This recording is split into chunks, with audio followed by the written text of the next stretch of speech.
Allez, viens ma fille, viens. C'est la toute première vache dans l'histoire de la ferme à faire le voyage à Paris. Miss Laitière est sélectionnée au Salon de l'Agriculture.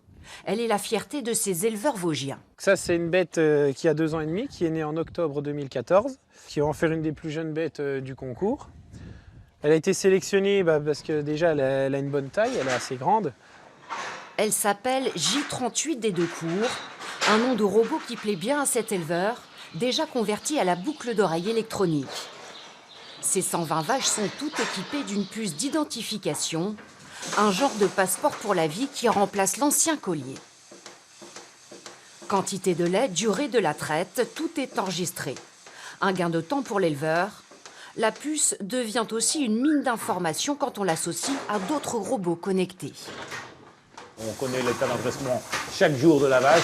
Donc une vache qui maigrit trop vite, on peut suspecter une maladie, on peut faire des choses comme ça. C'est tout vient de la puce qui identifie la vache. Donc tout ça, on a une quantité d'informations par le robot énorme qu'on n'a pas autrement, quoi.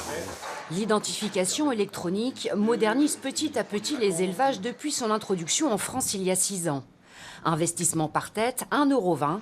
Ce qui coûte cher, ce sont les automates qui vont avec. Les nouvelles technologies investissent aussi les champs. Démonstration avec cette épandeuse 2.0 au service de l'agriculture de précision. En vert clair, les zones traitées. En vert foncé, ce qu'il reste à faire. Son GPS communique en temps réel avec la machine. Là, il ne met pas que cette petite bande. Et pas là, où j'en ai déjà mis. Et avec mon ancien épandeur, il en remettait sur toute la largeur. Donc ça m'évite de remettre de l'engrais là où il y en avait déjà. Donc ça me fait autant d'économies. Moins de produits traitants, moins de carburant aussi. Le céréalier économise 8 000 € par an en prenant juste un peu de hauteur.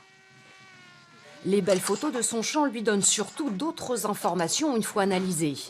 C'est une véritable cartographie des besoins selon la densité de blé très inégale sur ses terres. En 2 ans, il a baissé de 30% sa consommation de produits phytosanitaires. L'aspect environnemental, pour moi, c'est rajouté dans un deuxième temps par rapport à l'évolution aussi de la demande sociétale. Et notre sensibilisation, nous aussi, quand on nous dit qu'il y a des engrais qui restent dans l'eau ou des produits chimiques qui restent dans l'eau, ben voilà, on ne va pas bêtement continuer à faire ce qu'on faisait avant. On est interpellé aussi à travers ça, parce qu'on est aussi des consommateurs d'eau nous-mêmes. Christian Schott fait partie du réseau des fermes de référence Ecophyto, issu du Grenelle de l'environnement. Il a déjà dépassé les objectifs de 2020. C'est ce passionné de recherche avancée que le Grand Est veut mettre en avant au Salon de l'Agriculture.